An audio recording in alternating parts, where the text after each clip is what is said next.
በጉራጌ ዞን የተፈጸመው አስደንጋጭ ግድያ። በማዕከላዊ ኢትዮጵያ ክልል ምስራቅ ጉራጌ ዞን ምስራቅ መስቃን ወረዳ 4 የአንድ ቤተሰብ አባላትን ጨምሮ 5 ሰዎች በታጣቂዎች መገደላቸው ተሰምቷል። በዜናችን የምንመለከተው ይሆናል። ቢሾፍቱ ዓለም አቀፍ አውሮፕላን ማረፊያ ፕሮጀክት በ750 ሚሊዮን ዶላር ወጪ ግንባታው ተጀምሯል።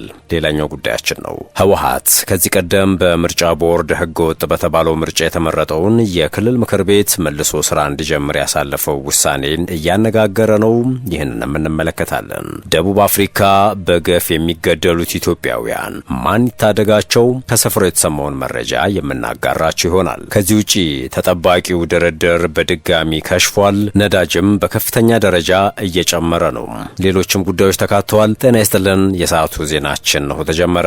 እነዚህን አበይት ነጥቦች በዝርዝር እንመለከታችኋለን። እስከ መጨረሻው አብራችሁ እንድትሆኑ በአክብሮት ጋበዝን።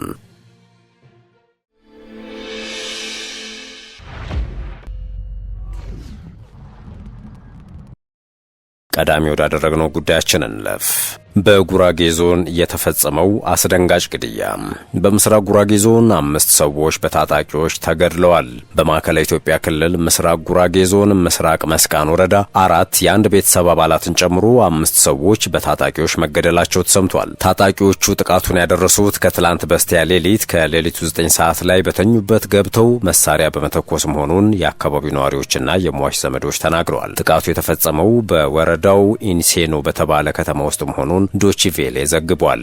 አንድ የሟች የቅርብ ዘመድ ነገሩኝ ሲል ዘገባው እንዳስነበበው ታጣቂዎቹ በተለምዶ አየር ጤና ተብሎ በሚጠራው መንደር እየተኮሱ ነው የገቡት። ወደ መኖሪያ ቤት በመግባት 5 ሰዎችን ተኩሰው ከገደሉ በኋላም ተመልሰው ሄደዋል። ከሟቾቹ መካከል 4ቱ የአንድ ቤተሰብ አባላት የሆኑ እናትና ከ3 ልጆቿ ጋር ነው ያሉት። በከተማው ነዋሪ የሆኑ ሌላ የዓይን እማኝ በበኩላቸው ግድያው መፈጸሙን አረጋግጠውም ጥቃት አድራሾቹ በአካባቢው በሽፍትነት የሚንቀሳቀሱ ወጣቶች ሳይሆኑ እንዳልቀረ ተናግረዋል። ጥቃቱን በተመለከተ ለማነጋገር በስልክ የተጠየቁት የመስቃን ወረዳ ዋና አስተዳዳሪ አቶ መሐመድ ርሳራላ መረጃውን አሰባስበው እንደሚገልጹ ቀጠሮ ይዘው የነበረ ቢሆንም በኋላ ላይ በቀጠሮ ሰዓት ለማግኘት ተደጋጋሚ ሙከራ ቢደረግላቸውም ስልካቸውን በመዝጋታቸው ምክንያት ምላሻቸውን ማካተት አልተቻለም ብሏል ዘገባው።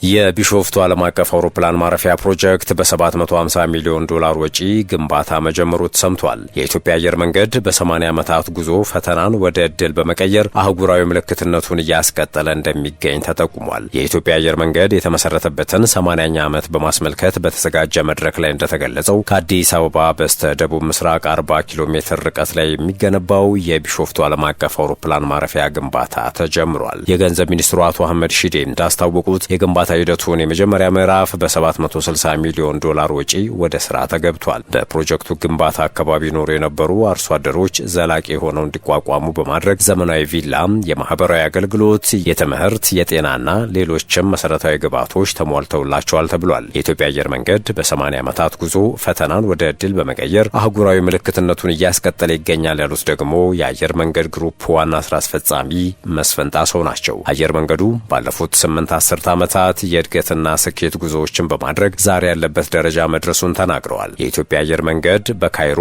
1 ብሎ በረራ የጀመረውን ዓለም አቀፍ የበረራ አገልግሎት አሁን ላይ መዳረሻውን ወደ 145 ማስፋቱን አስታውቀዋል። በዚህም 147 ዘመናዊ አውሮፕላኖች ባለቤት በመሆን በዓመት ከ20 ሚሊዮን በላይ መንገደኞችን ማስተናገድ የሚያስችል አቅም መገንባቱን ገልጸዋል። የሰዓቱ ዜናችን እንደቀጠለ ነው። ደቡብ አፍሪካ የሚኖሩ የኢትዮጵያ ማህበረሰብ አባላት በጆሃንስበርግ በቅርቡ በኢትዮጵያውያን ላይ የተፈጸመውን ግድያ ተከትሎ ተገቢው የደህንነትና የዲፕሎማሲ ምላሽ እየተሰጠ አይደለም ሲሉ ተችተዋል። በፕሪቶሪያ የሚገኘው የኢትዮጵያ ኤምባሲ በበኩሉ ከሚመለከታቸው ባለስልጣናት ጋር እየተነጋገረ መሆኑንና ጠንካራ የጸጥታ እርምጃዎች እንዲወሰዱ መጠየቁን አስታውቋል። ይህ ትችት የተሰነዘረው በጆሃንስበርግ በደረሰ ተኩስ ጥቃት 4 ኢትዮጵያውያን መገደላቸውን ተከትሎ ሲሆን የኢትዮጵያ ባለስልጣናት ከደቡብ አፍሪካ ባለስልጣናት የፖሊስን ምርመራ ውጤት እየጠበቁ መሆናቸውን ገልጸዋል። ስሙ እንዳይጠቀስ የፈለገ አንድ የኢትዮጵያ ማህበረሰብ አስተባባሪ አባል በሰጠው ቃል በደቡብ አፍሪካ በኢትዮጵያውያን ኤርትራውያንና ሶማሊያ ዜጎች ላይ የሚፈጸም ግድያ አዲስ ባይሆንም የጥቃቶቹ ድግግሞሽና ባህሪ ግን እየተባባሰ መምጣቱን አስጠንቅቀዋል። ጥቃቱ ለረጅም ጊዜ ሲካሄድ የቆየ ቢሆንም አሁን የከፋ የሚያደርገውም የጥቃቶቹ ባህሪና መጠናቸው እየጨመረ መምጣቱን ያለው አስተባባሪው በአንዳንድ ስደተኛ ማህበረሰብ ማህበረሰቦች ዘንድ ጥቃቱ ከተለመደው ወንጀል ያለፈ ኢላማ ሊኖረው ይችላል የሚል ጥርጣሬ መኖሩን ጠቁሟል። እንደ ምንጩ ገለጻ በተጎዱ ማህበረሰቦች ዘንድ የተለያዩ መላምቶች እየተሰራጩ ይገኛሉ። ይህም ጥቃቶቹን ከተደራጁ የወንጀል ቡድኖች ወይንም ከጽንፈኞች መረቦች ጋር ይገናኛል፣ እንዲሁም ከአፍሪካ ቀንድ የመጡ ስደተኞች ያላቸውን የንግድ ተጽዕኖ ለማዳከም በሚፈልጉ ተቀናቃኝ ቡድኖች የሚፈጸም ሊሆን ይችላል የሚሉ ግምቶችን የሚያካትት ነው። እነዚህ መላምቶች እስካሁን ባይረጋገጡም ይፋዊ መግለጫዎች ብዙዎቹን ስደተኞች ማሳመን እንዳልቻሉ የማህበረሰቡ አባል ገልጿል። ከጸጥታ ስጋት ባለፈ የኢትዮጵያ የኤርትራና የሶማሊያ መንግስታት ዜጎቻቸውን ለመከላከል የሚያደርጉት ዲፕሎማሲያዊ ጥረት አነስተኛ መሆኑንም ምንጩ ተችቷል። ከነሱ በኩል ምንም አይነት ጥረት እንደማይደረግ በግልጽ ተመልክተናል ያለው አስተባባሪው ተደጋጋሚ ጥቃቶች ቢፈጸሙም የሚታይ ከፍተኛ የዲፕሎማሲ ጣልቃ ገብነት አለመኖሩን ተናግሯል። በተጨማሪም በደቡብ አፍሪካ የሚገኙ የኢትዮጵያ ዲፕሎማሲያዊ ሚስዮኖች ከፍተኛ የቆንጽላ ክፍያ ቢሰበስቡም ለዜጎቻቸው ተገቢውን ጥበቃና ድጋፍ አያደርጉም ሲል ከሷል። እንደ ጋናና ናይጄሪያ ያሉ ሀገራት ዜጎቻቸው ጥቃት ሲሰነዘርባቸው ጠንካራ ጣልቃ ገብነት እንደሚያደርጉም አክሎ ጠቅሷል። የማህበረሰቡ አባል የኢትዮጵያ መንግስት እንደ የአፍሪካ ህብረት ያሉ አህጉራዊ አሰራሮችን በመጠቀም በደቡብ አፍሪካ የሚኖሩና የሚሰሩ ስደተኞች ጠንካራ የህግ ጥበቃ እንዲደረግላቸው ግፊት እንዲያደርግ ጥሪ አስተላልፈዋል። ህጋዊ ጥበቃ እንዲደረግላቸው እንጠይቃለን ማለቱንም አዲስ ስታንዳርድ ዘግቧል። ወደ ሌላኛው መረጃችን አለፍን። ህወሓት ከዚህ ቀደም በምርጫ ቦርድ ህገወጥ በተባለው ምርጫ የተመረጠውን የክልል ምክር ቤት መልሶ ስራ እንዲጀምር ያሳለፈው ውሳኔ እያነጋገረ ነው። ድርጅቱ የትግራይ ክልል ጊዜያዊ አስተዳደር ፕሬዝዳንት ስልጣን በፌዴራል መንግስት የተናጠል ባለው ውሳኔ መራዘሙ የፕሪቶሪያን ስምምነት አፈርሶታል በሚል መሆኑን ይገልጻል። ይህ እርምጃ ከፌዴራል መንግስት ጋር ግጭት አይፈጥርም ወይ በሚል ጥያቄ የቀረበላቸው የህወሓት ቃል አቀባይ አቶ ሚካኤል አስገዶም ወደ ግጭት የሚያስኬድ ሁኔታ የለም፣ እያደረግን ያለ ነው የህዝብን ስልጣን ወደ ህዝብ የመመለስ ስራ ነው ማለታቸውን ዶችቬሌ ዘግቧል። እየተደረጉ ባሉት ውይይቶች ወደ አመራርነት ማን ይምጣ የሚለው አጀንዳ አልተደረገም ያሉት ቃል አቀባዩ ነባር ምክር ቤቱ ከተመለሰ በኋላ ማን ፕሬዝዳንት ይሆናል፣ እንዴት ይሆናል የሚለውን ጊዜው ሲደርስ የምናየው ይሆናል የሚል ምላሽ ሰጥቷል። የኢትዮጵያ ፌዴራል መንግስት የትግራይ ክልል ጊዜያዊ አስተዳደር ፕሬዝዳንት ጄኔራል ታደሰ ወረደ ለአንድ ዓመት በኃላፊነት እንዲቀጥሉ መወሰኑን ተከትሎ በብሔራዊ ምርጫ ቦርድ ህጋዊነቱ የተሰረዘው ህወሓት በክልሉ ከ6 ዓመት በፊት የተመረጠውን ምክር ቤት ወደ ስራ እንዲመለስ መወሰኑ ይታወሳል ሲል የዜና ምንጩ ዘግቧል።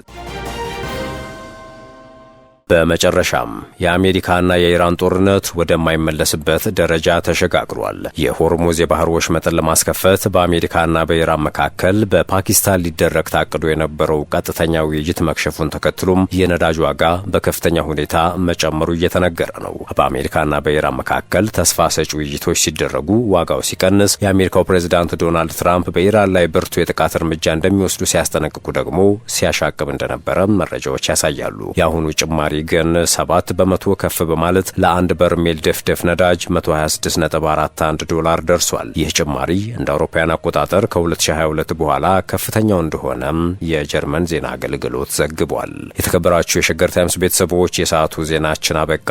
ስላደመጣችሁን ከልብ እናመሰግናለን። በያላችሁበት ሰናይ ጊዜን ተመኘን።